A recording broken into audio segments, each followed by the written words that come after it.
اللهم صل على محمد وآل محمد. أعوذ بالله من الشيطان الرجيم. بسم الله الرحمن الرحيم. ياسين والقرآن الحكيم إنك لمن المرسلين على صراط مستقيم تنزيل العزيز الرحيم لتنذر قوما ما أنذر آباؤهم فهم غافلون لقد حق القول على أكثرهم فهم لا يؤمنون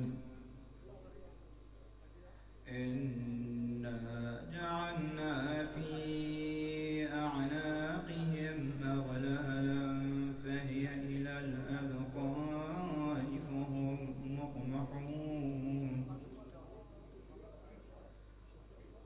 وجعلنا من بين أيديهم سدا ومن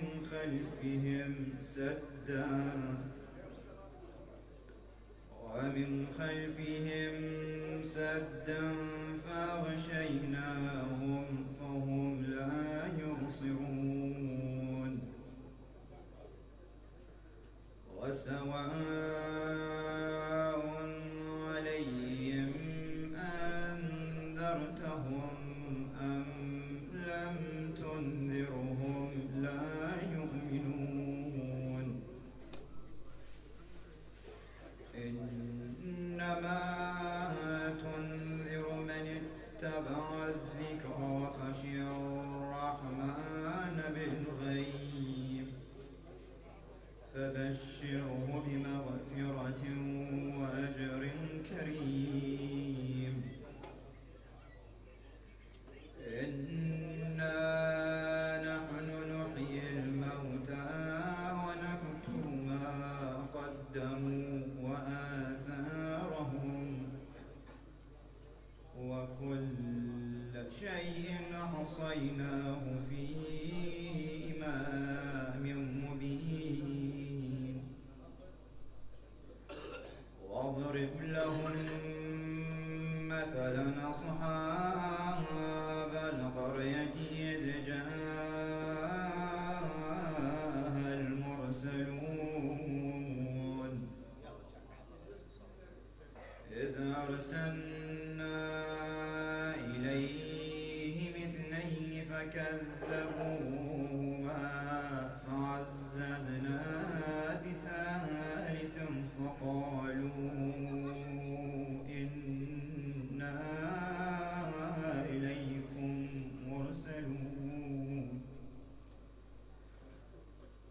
فعززنا بثالث فقالوا إنا إليكم مرسلون قالوا ما أنتم إلا بشر مثلنا وما أنزل الرحمن من شيء إن أنتم إلا تكذبون قالوا ربنا يعلم إنا إليكم لمرسلون وما علينا إلا البلاغ المبين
رجل يسعى قال يا قوم اتبعوا المرسلين اتبعوا من لا يسألكم أجرا وهم مهتدون وما لي لا أعبد الذي فطرني وإليه ترجعون أتخذ من دونه آلهة يردني الرحمن بضر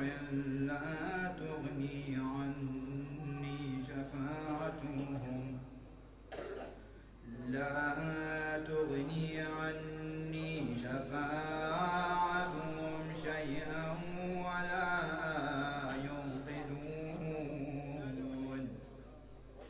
إني إذا لفي ضلال مبين إني آمنت بربكم فاسمعون قيل ادخل الجنة قال يا ليت قومي يعلمون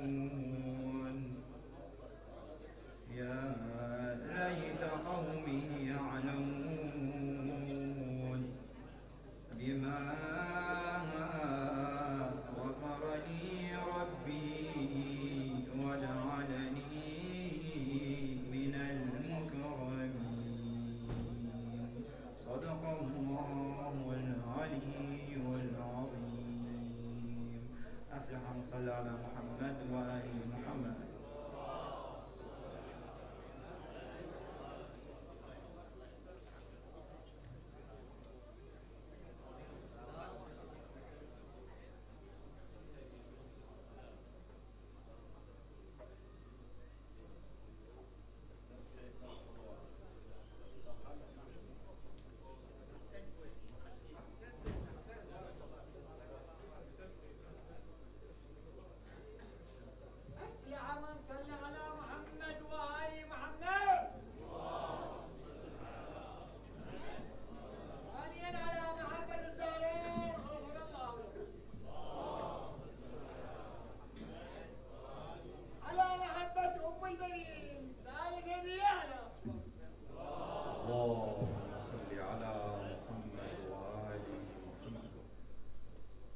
الله أجورنا وأجوركم بمصابنا بأبي عبد الله الحسين سلام الله عليه.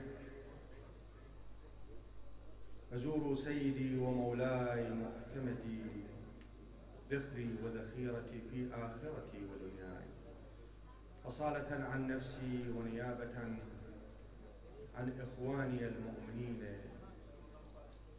ومن قلدنا الدعاء والزيارة. اللهم صل على محمد وآل محمد. السلام عليك يا أبا عبد الله، السلام عليك يا ابن رسول الله،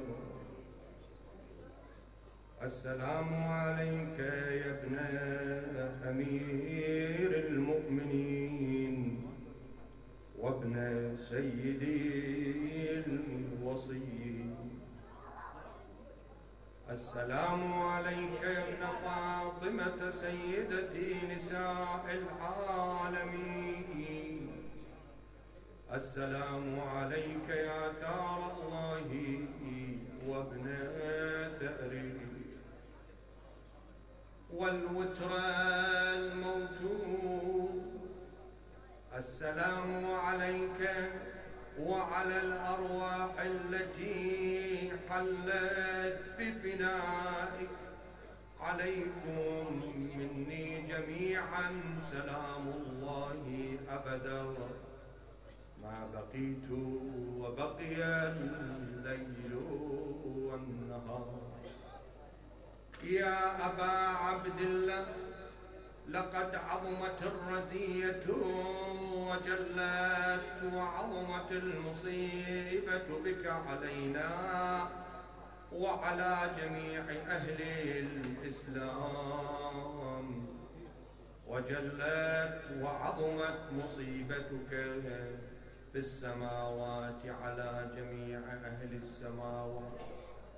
فلعن الله أمة أسست أساس الظلم والجور عليكم أهل البيت، ولعن الله أمة دفعتكم عن مقامكم وأزالتكم عن مراتبكم التي رتبكم الله فيها، ولعن الله أمة قتلتكم، ولعن الله الممهدين لهم بالتمكين من قتالكم. برئت إلى الله وإليكم منهم ومن أشياعهم وأتباعهم وأوليائهم جميعا. يا أبا عبد الله إني سلم لمن سالمكم وحرب لمن بغضا بأعداء أبي عبد الله. إني سلم لمن سالمكم حرب لمن حاربكم إلى يوم القيامة. ولعن الله آل زياد وآل مروان، ولعن الله بني أمية قاطبة، ولعن الله ابن مرجان، ولعن الله عمر بن سعد، ولعن الله شمرة، ولعن الله أمة أسرجت وألجمت وتنقبت لقتالك. بأبي أنت وأمي لقد عظم مصابي بي، فأسأل الله الذي أكرم مقامك وأكرمني بك أن يرزقني طلب ثارك مع إمام منصور من أهل بيت ماله. اللهم اجعلني عندك وجيا بالحسين عليه السلام في الدنيا والآخرة. يا أبا عبد الله إني أتقرب إلى الله وإلى رسوله وإلى أمير المؤمنين وإلى فاطمة وإلى الحسن وإليك بموالاتي وبالبراءة ممن قاتلك ونصب لك الحق، وبالبراءة ممن أسس أساس الظلم والجور عليكم، وأبرأوا إلى الله وإلى رسوله ممن أسس أساس ذلك وبنى عليه بنيانه وجرى في ظلمه وجوره عليكم وعلى أشياعكم. برئت إلى الله وإليكم منهم وأتقرب إلى الله ثم إليكم بموالاتكم وموالاة وليكم وبالبراءة من أعدائكم والناصبين لكم الحرب وبالبراءة من أشياعهم وأتباعهم جميعا. إني سلم لمن سالمكم وحرب لمن حاربكم وولي وعدو لمن عاداكم. فأسأل الله الذي أكرمني بمعرفتكم ومعرفة أوليائكم ورزقني البراءة من أعدائكم أن يجعلني معكم في الدنيا والآخرة، وأن يثبت لي عندكم قدم صدق في الدنيا والآخرة، وأسأل أن يبلغني المقام المحمود لكم عند الله، وأن يرزقني طلب ثأري مع إمام هدى ظاهر ناطق بالحق منكم. وأسأل الله بحقكم وبالشأن الذي لكم عنده أن يعطيني بمصابي بكم أفضل ما يعطي مصابا بمصيبته، مصيبة ما أعظمها وأعظم رزيتها في الإسلام وفي جميع السماوات والأرض. اللهم اجعلني في مقامي هذا ممن تناله منك صلوات ورحمة ومغفرة. اللهم اجعل محياي محيا محمد وآل محمد، ومماتي ممات محمد وآل محمد.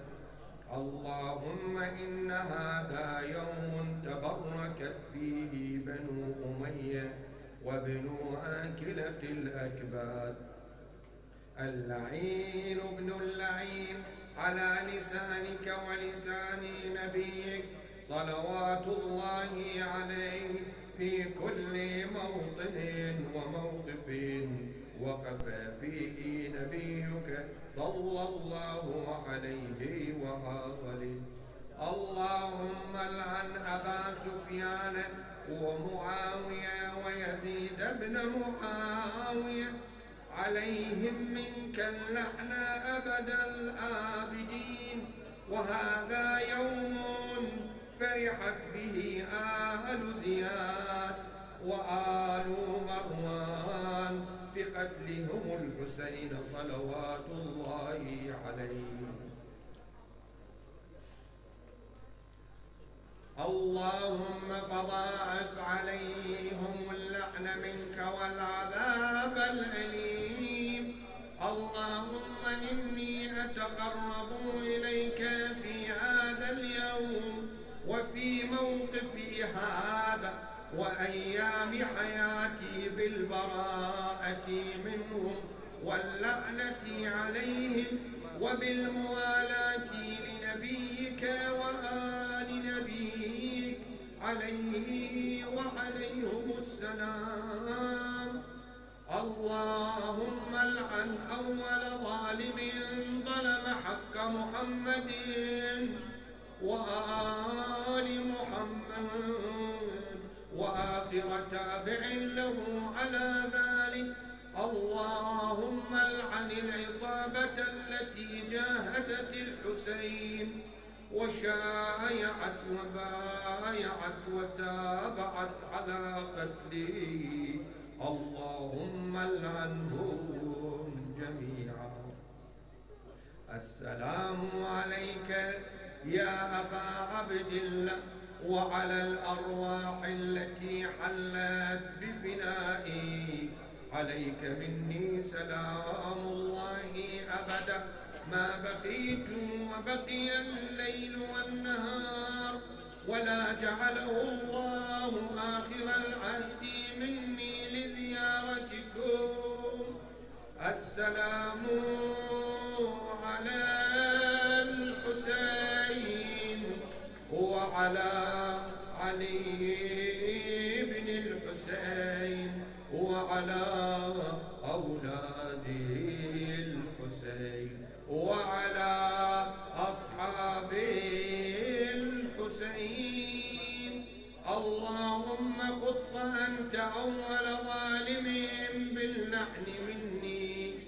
وابدأ به أولا ثم العن الثاني والثالث والرابع.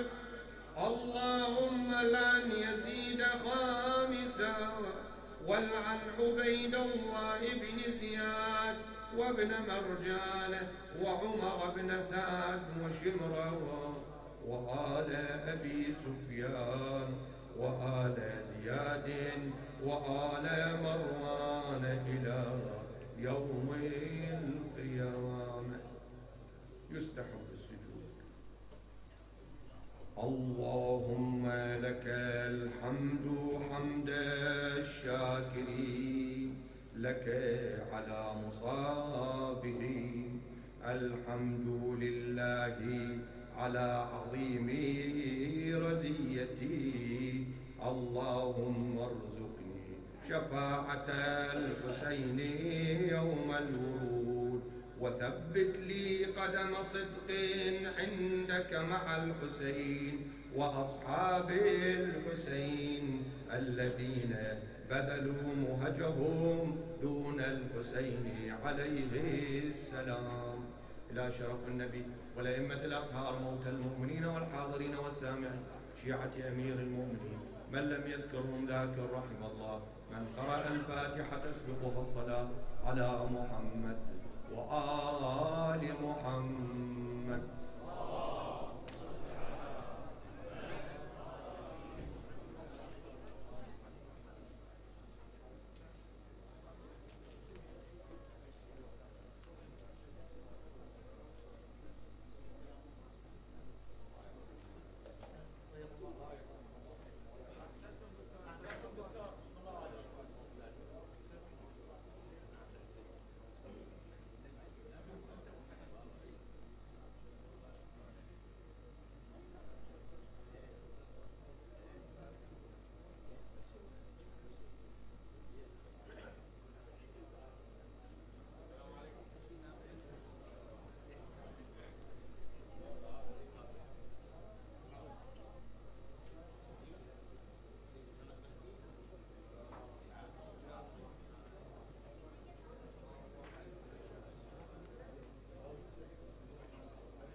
السلام عليكم جميعا. بس إذا ممكن أكو خاتم عقيق أصفر ضايع الواحد من الأخوة، إذا لقيتوه طول الحجي مجيد إن شاء الله. There is a yellow عقيق ring. If you find it, please give it to Haj Majid. صلى على محمد وآل محمد.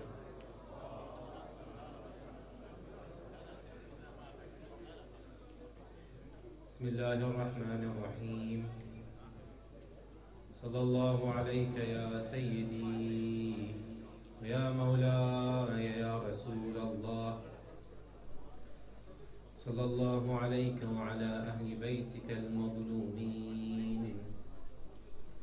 صلى الله عليك يا أبا عبد الله صلى الله عليك وعلى المستشهدين بين يديك يا ليتنا كنا معكم سيدي فنفوز فوزا عظيما. أما بعد، فقد قال الله تعالى في كتابه الكريم وهو أصدق القائلين: بسم الله الرحمن الرحيم واعتصموا بحبل الله جميعا ولا تفرقوا واذكروا نعمة الله عليكم إذ كنتم أعداء فألف بين قلوبكم فأصبحتم بنعمته إخوانا وكنتم على شفا حفرة من النار فأنقذكم منها كذلك يبين الله لكم آياته لعلكم تهتدون. صدق الله العظيم. لتعجيل فرج مولانا صاحب العصر والزمان ارفعوا أصواتكم بالصلاة على محمد وآل محمد.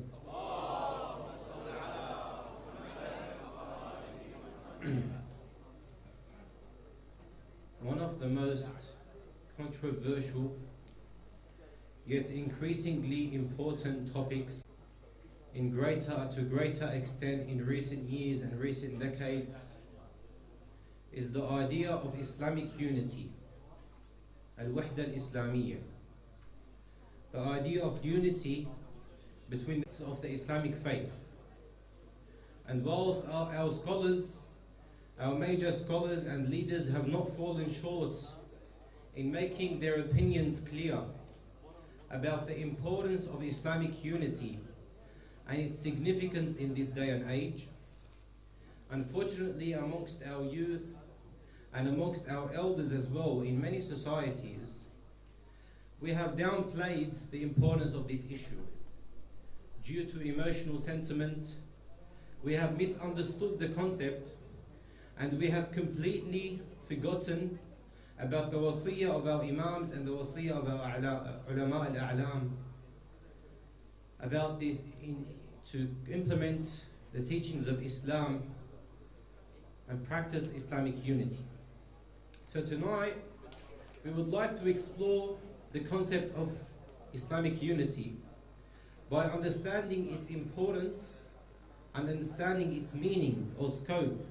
What do we mean when we say Islamic unity, and why is it so important? Firstly, as we do usually every night, we reflect on the tragedy of Karbala and we try to derive a lesson from the teachings that took place, the countless moral values and Islamic teachings that took place on the 10th of Muharram in Karbala. Firstly, every year we cry and mourn and commemorate the fact that Imam al-Hussein alayhi salatu wassalam sacrificed his life for the sake of Islam. He sacrificed his life. He allowed his blood to be shed and the blood of his companions and family members. And although we cry about that and we spread the message and the teachings of Imam al-Hussein to members of other faiths, and we teach our children the importance of remembering Imam al-Hussein emotionally, sometimes there is an aspect from the tragedy of Karbala that we completely overlook. Do we know what we mean when we say Imam al-Hussein sacrificed his life for something? Do you know the extent of this? Do you know how serious it is for an Imam chosen by Allah to willingly sacrifice his life for the sake of something else? It means there is something greater than the life of the Imam. This sounds like a bold statement, but it is only logical that when you sacrifice for something, you are inferring that the thing being sacrificed for is greater than the thing being sacrificed. For example, when a man works full-time and provides for his family, he is sacrificing a large percentage of his time. He is sacrificing for his family. because he believes his family is more important than his time. If our Imam al-Hussein alayhi salatu wasalam sacrificed his life on the day of Ashura, it means there is something more important than the life of Hussein, and that is Islam. Islam and the integrity of the Islamic State and the preservation of the Islamic State is more important than the very life of the Ma'soom. This is why the Imam so willingly and so sincerely headed towards Karbala. And this is no stranger to the biography of the infallibles alayhim salam. The same thing with Amir al-Mu'mineen. On the night of Mabit, when he decided to sleep in the deathbed of the Prophet, or what was thought to be the deathbed of the Prophet, when the mushrikeen were attacking the Prophet, seeking to kill him, Imam Ali alayhi salam so willingly slept in the bed of the Prophet. No questions asked. Is it only because Imam Ali is the cousin of the Prophet and he loves him? Is it only to protect the Prophet?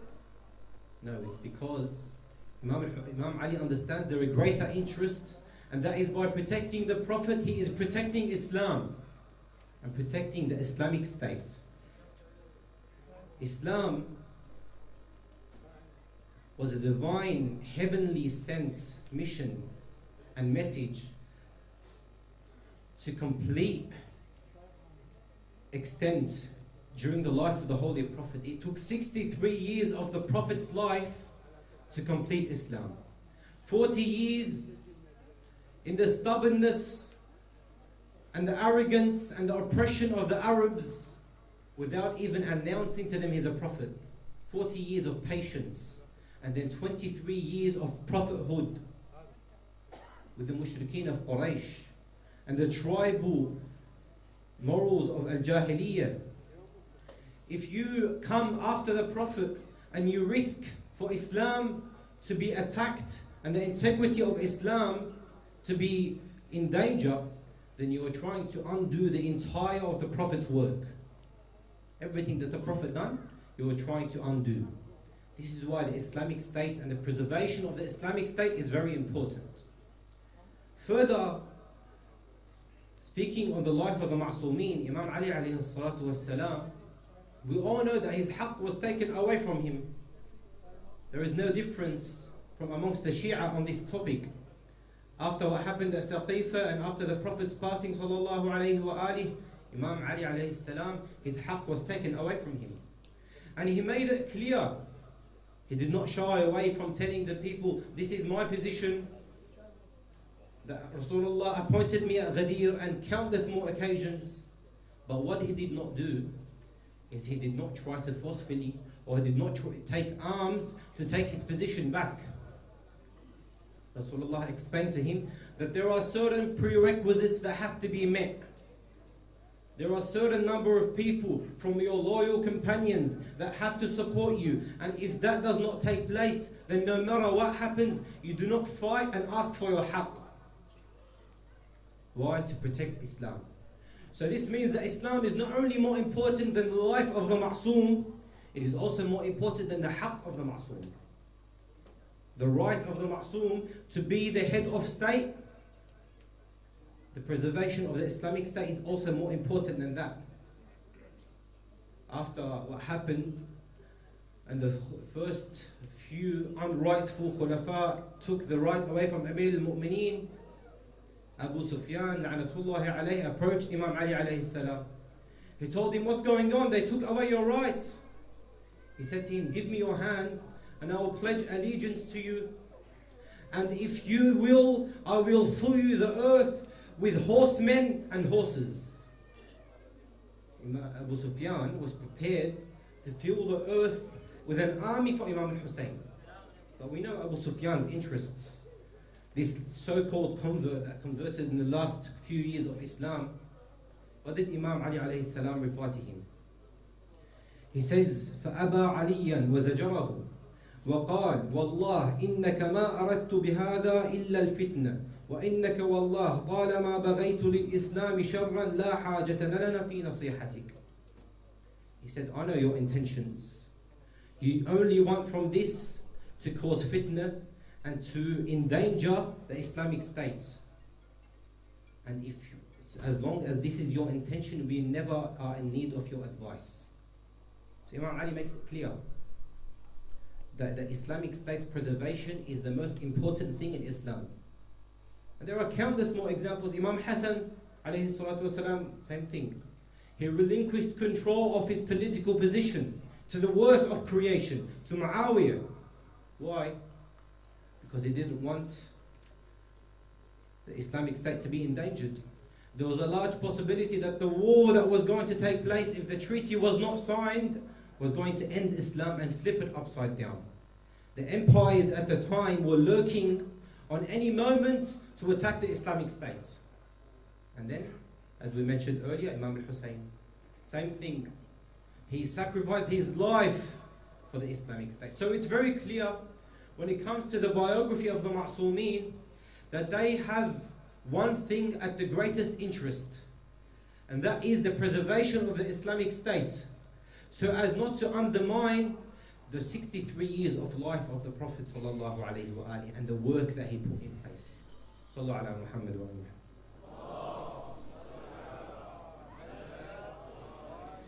So the main thing that the Imams were trying to avoid, as much as internal fitna and strife and social fitna did take place, we're not going to deny that. During the life of Amir al-Mu'mineen, there was a lot of fitan. And during the lives of the other Imams, there was fitan within Islam. But the main thing that the Imams feared was a war to be waged against Islam from outside. A war against Islam, a foreign war against Islam, whilst Islam is fighting amongst itself, is the most dangerous thing for the Islamic States. That's what the Imams feared. So we come to our state in this world today. Firstly, we have an Islamic state. We have an Islamic nation. We have 2 billion Muslims on the world. And whether we like it or not, the rest of the world see us as one. When they see that the Islamic system is everything against their agendas, and they see that the Islamic system does not benefit their economic intentions, they treat Islam as one. So Islam to the Western world is seen as one entity. So is Islam at war today? Is Islam being fought from outside forces? Firstly, militarily, it's not being fought at a global level. Militarily, there are a few places in the world where Islam is being fought. And the most prominent one is in Palestine. Militarily, Islam is being fought in Palestine.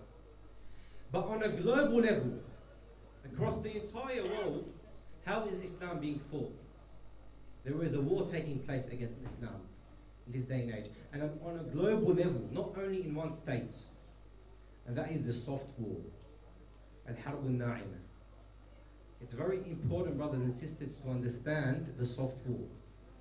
The soft war is more dangerous than weaponry and tanks and missiles and all of the modern means of warfare in this day and age. The soft war transcends borders. The soft war gets into the minds of our youth and frees them from Islamic values, supposedly. Soft war tries to implement methods of cyber warfare, media propaganda, and all kinds of things to try to push you away from the true teachings of Islam without you realizing. And that's the danger. What are some examples of the soft war? For example, the media, the news, the disproportionate attention towards incidents of terrorism from other schools or other religions or other non-religious people, and they only focus when a Muslim attacks, when there's something that takes place in a Muslim country, or a radical Muslim does something, they only portray this in the news. Why? Because Islam has to be portrayed in negative light. Secondly, in a more subtle and subliminal way. Open up Netflix, for example. Look at the movies that have been created in the past few years, on the past decade, in the past 15 years or so, especially those Netflix original movies, because Netflix has an agenda. Look at the values that it teaches. Wallahi, you will not come across a movie or a TV show except that it tries to push an agenda that is very anti-Islamic.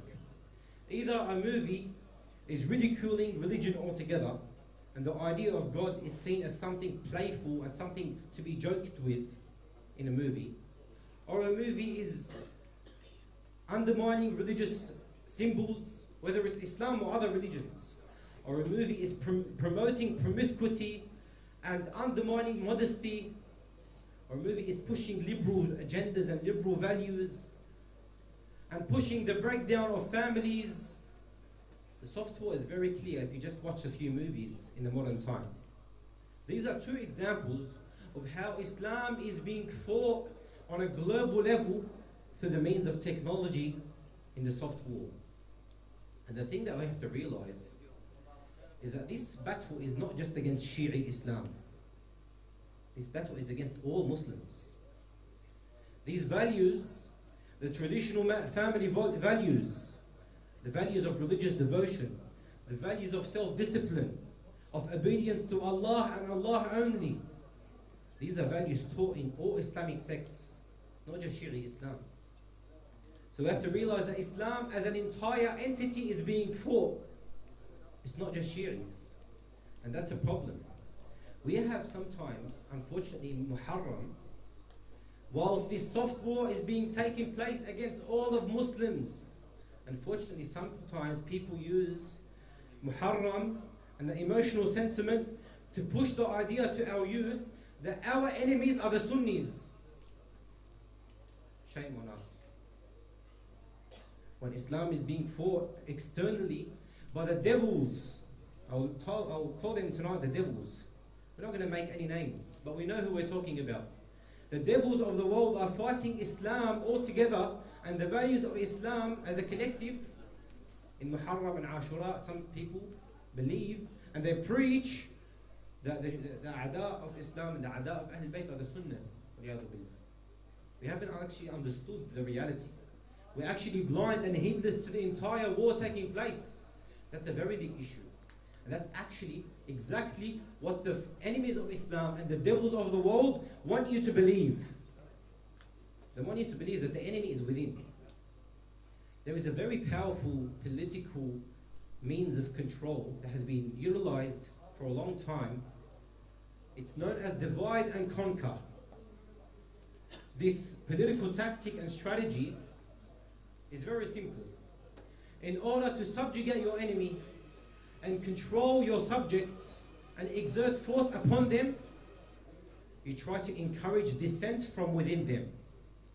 If you have a group of enemies, what's the most easy way for you to become victorious upon them? If they fight amongst themselves. This divide and conquer strategy has been implemented both in the West and the East. It's been implemented against Islam and also in the Western countries. How has it been implemented in the West? What have the devils of today preached through their ideologies? Firstly, they have placed man and woman against each other through funding movements like feminism and creating competition for men in the workforce and creating this animosity towards the idea of marriage and family and motherhood. In the West, the devils have made it seem to the woman the man is the enemy and you are not in need of him. They've polarized the two genders. What have they done as well? They've made science and religion seem antithetical. They've made it seem to the people in the West that if you want to follow the truth, which is science, you can't be religious. And if you want to follow religion, then you can't follow science. This is divide and conquer. And how has it happened in Islam? They come and they see that Islam, there exists a disagreement amongst the Muslims. There is an ideological disagreements. There are Sunnis and Shi'is. So they come and they realize that our enemy is already divided. Let's divide them further. Let's exacerbate the situation. Let's see which campaigns and which movements are already in place to create fitna and conflict between the Muslims, and let's fund these further. This is how the likes of Daesh came to be. We all know who funded Daesh and how Daesh came to be. It came from the West. It's no longer a secret. It's no longer a conspiracy theory. But it's not only Daesh that was funded by the West. That's the danger. The entire movement which Daesh is predicated upon, the ideas of radicalism and Wahhabism, this was promoted and encouraged by the British. It was very clear. Sunni Islam was never the way it is seen today. If you think of Sunnis now, you think of Wahhabis. But that's what they want you to think. That's the issue. They funded the Wahhabi movement to make it seem like all of the Sunnis hate us. They do takfir upon us. So that in return we can have the same attitude and the same energy. And within Tashayyur, within our school of thought, what has taken place? Look at the media channels. They are being given complete freedom in the Western media. Some of the so-called scholars who take to the television to completely undermine the akhlaq of Ahl al-Bayt in the name of Ahl al-Bayt, they do sab and shatam and all kinds of things against the figures that the Sunnis respect. And some people come to me and say that they're exposing the truth, and some people are becoming Shia because of them. Allow them. But in truth, for every one person that becomes Shia because of this, how many people are pushed away from Shi'ism? Thousands. But you don't hear of it because they don't record it and publicize it. This is an issue. We seem to believe that the enemy is within, and that's exactly what the devils of the world would like you to believe. Sallu ala Muhammad wa ali. So there are clearly both Sunni extremists and Shia extremists, which has been funded by the enemies of Islam to exasperate and cause further division within the Muslim nation so that they can subjugate their control upon us, so that they can control and continue with their soft war against the Muslimin. Now what's the teachings of Ahl al-Bayt say? We reflected on the lives of Imam al-Hussein alayhi salatu was-salam, and Imam Ali alayhi salam, and Imam al-Hassan alayhi salam. What do some other of Imams teach? Imam al-Sadiq alayhi salatu was-salam. He lived during the time of the Abbasids, who were Sunni Muslims, who oppressed the Ahlul Bayt, who did not practice the true Islam of Ahlul Bayt alayhim salam. But what did he preach to his Shia at the time? Shaykh al-Saduq narrates that one of the companions of Imam al-Sadiq alayhi salam came to him and told him, "O Imam, there are some people of your followers who are in the mosque calling and abusing your enemies." So these are the enemies of Imam al-Sadiq, and the followers of Imam al-Sadiq are calling and abusing them in the mosque. Imam al-Sadiq says, "La'anahumullah." And he's speaking of his companions and followers. He's not speaking about his enemies. He sent his curse upon them. He said, "Do these people want to instigate hatred towards us?" And then he references the ayah in the Quran where he says, "Bismillah ar-Rahman ar-Rahim, وَلَا تَسُبُّوا الَّذِينَ يَدْعُونَ مِن دُونِ اللَّهِ فَيَسُبُّوا اللَّهُ عَدْوًا بِغَيْرِ عِلْمٍ." Allah in the Quran says, "Do not insult those who do shirk on Allah and pray to other than Allah, so that they do not insult Allah in return." Imam Sadiq says the same attitude is towards the other Muslims. Why are you insulting their figures publicly? Why are you causing them to have some hatred towards us? Imam Sadiq makes very clear that this is everything against the teachings of Ahlul Bayt alayhim salam. Secondly, and in a much more profound manner, Imam Sadiq teaches his Shia something incredible. What does he tell them? He says, "من صلى معهم في الصف الأول كأنما صلى خلف رسول الله الأعظم صلى الله عليه وآله في الصف الأول."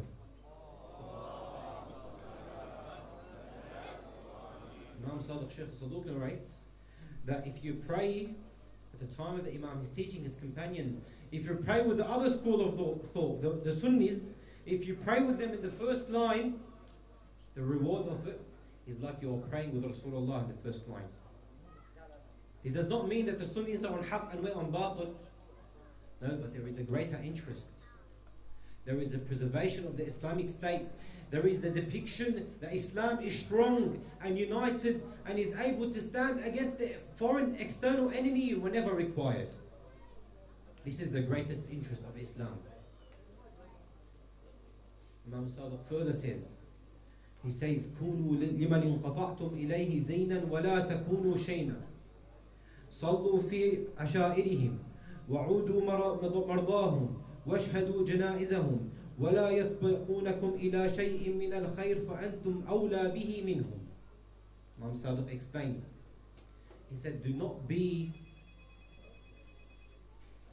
upon us shame, rather bring upon us a good reputation, be an ornament, be a zina for us. And he says, pray with them, visit their sick, go to their funerals, and be the first to go towards goodness, because you are most deserving of it. These are the teachings of Ahlul Bayt. Now, even within our own communities, we don't attend the funerals of each other. Within our own communities, there is not enough brotherhood. And then we speak about the agendas being shoved down our children's throat. Do you think we can fight these agendas alone? When the entirety of Islamic values are being fought, do you think us, as disunited Shia, we can defeat this evil power? We need much more than that, and there's so much work to be done. So, after making very clear the position of Ahlul Bayt alayhim salatu wassalam, let's come and understand what we mean by wahda or unity. Because some people, very ignorantly, they say to you, I will not unite unless I unite on the wilayah of Ahlul Bayt alayhim salam. They say that unity is only with the wilayah. If someone doesn't want the wilayah, I don't want unity. And they also say that unity is coexistence and coexistence only. So they say as long as there is silm, there is peace, we're not fighting them, they're not fighting us. Lakum dinakum waliya din. They say this is enough for unity. Is this enough? Firstly, let's analyze it linguistically. What does unity mean? Unity or al-wahda is a formation of a single entity from amongst more than one entity.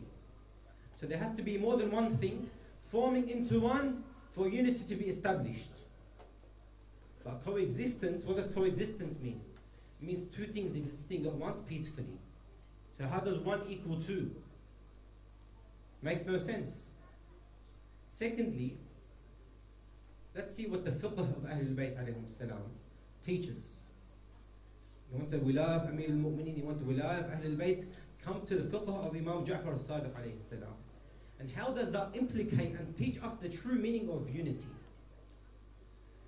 There's an important aspect about unity when it comes to the fiqh of Ahlul Bayt alayhim salam.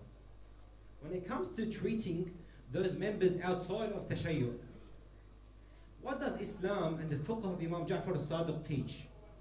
Firstly, it teaches that their blood, their honor, and their wealth has to be protected under an Islamic state. So it is wajib upon every Muslim to defend the blood, honor, and wealth of each other. So does that mean coexistence? If you are going to defend someone, there is an active element, no passive elements. Don't just sit and coexist. And now what's taking place in Palestine, because of some preachers, because of some negative attitude, some people say, let's not help the Palestinians because they're nawasib. They've misunderstood the entire situation. Rasulullah sallallahu alayhi wa alihi says, Man asbaha wa lam yahtam bi umuri al-muslimin falaysa bi muslim. Whoever wakes up and is not conscious and does not care about the matters of the Muslims, not just the mu'mineen, the Muslims, then is not amongst the Muslimin. So firstly, in our fiqh, there is an active element. Not only do we have to defend their blood, honor and wealth, Islam also teaches and encourages we can eat from their meat. Their meat is considered halal without asking. Islam also teaches we can marry from them if we want. Even the irth, inheritance, applies to them just like it applies to us. So what is this preaching? What is the fundamental teaching behind these Islamic rulings, these rulings of Ahlul Bayt and fiqh? That unity is not coexistence, it's cohesion. It is coming together. It is not just both of us living separately and completely independent. No, there are elements of cohesion, of coming together. Now, does this compromise on our belief? If we are going to come together with people who do not believe in the wilayah of Amir al-Mu'mineen and Ahlul Bayt alayhim salam, is this a compromise of our belief? Let's examine this. We're not saying come together on one aqidah. And we're not saying come together on one fiqh.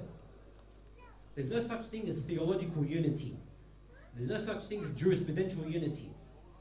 We're talking about social, political, economic unity. Because Islam is being fought socially, politically and economically. We have to unite, create a social conscience together, understand the common enemy together, raise awareness together, defend the oppressed together and fight the oppressor together. Becomes very clear. Sallallahu ala Muhammad.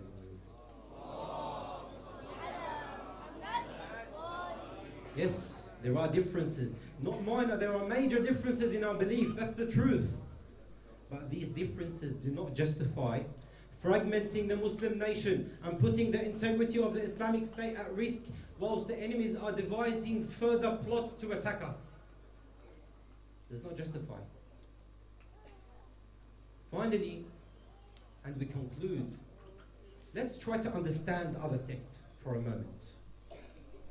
Because we said they're not our enemies. How do we understand them? We come and we make it clear. The Sunnis of the world today, personally, themselves as a nation, as a general community, they're not the ones that killed the Ahlul Bayt. I can't believe I have to make this clear, but some people have this impression that they are responsible for killing Al Muhammad sallallahu alayhi wa alihi. Yes, we believe that if it was not for what took place in Saqifa, and if the haqq of Amir al-Mu'mineen was not taken place, then Imam al-Hussein wouldn't have been killed that way. But this is not what they see. This is what we see. They have a different view. When they respect certain personalities that we don't respect because they oppress the Ahlul Bayt, they don't respect them whilst knowing that they oppress the Ahlul Bayt. I'm not talking about their scholars, I'm talking about their people, their general masses. It's not like they like the first Khalifa and the second Khalifa whilst knowing that they oppressed the Ahlul Bayt and they killed the Ahlul Bayt and they've done this and they've done that. No. They believe their friends and everything was peaceful. In short, they have been the victims of the manipulation of their literature and the fabrication of their literature. Our position is clear. There are narrations in their books which justify their belief. Sahih, there are narrations which praise the Ahlul Bayt and prove our belief, but there are also narrations which prove their belief for them. It's hujjah upon them, just like our books are hujjah upon us. So we have to be munsifin, we have to be objective. We don't have to be on the attack.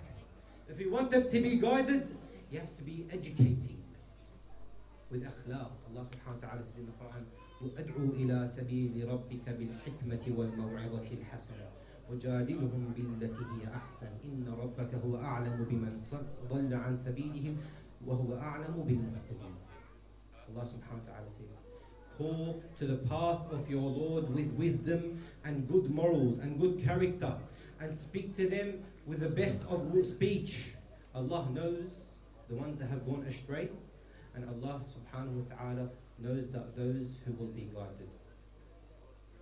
So be fair, be objective, and try to shed lights on the wilayah of Amir al-Mu'mineen and the Ahlul Bayt through objective manners. There was a program that was broadcasted in Shahr Ramadan through Sheikh Ahmed Salman and one of the Sunni scholars. It was called Haythu Naltaqi. If some of you have seen it, this is a depiction of the akhlaq of Ahlul Bayt in treating the other sect, in trying to invite towards our teachings. And now they're saying many people have become Shia because of it.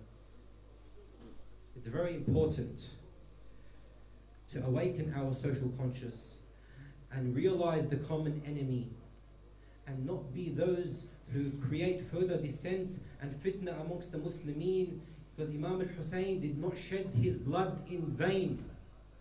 Imam al-Hussein sacrificed his life because the interest of Islam is the greatest thing to be worked for in our day and age and in every age.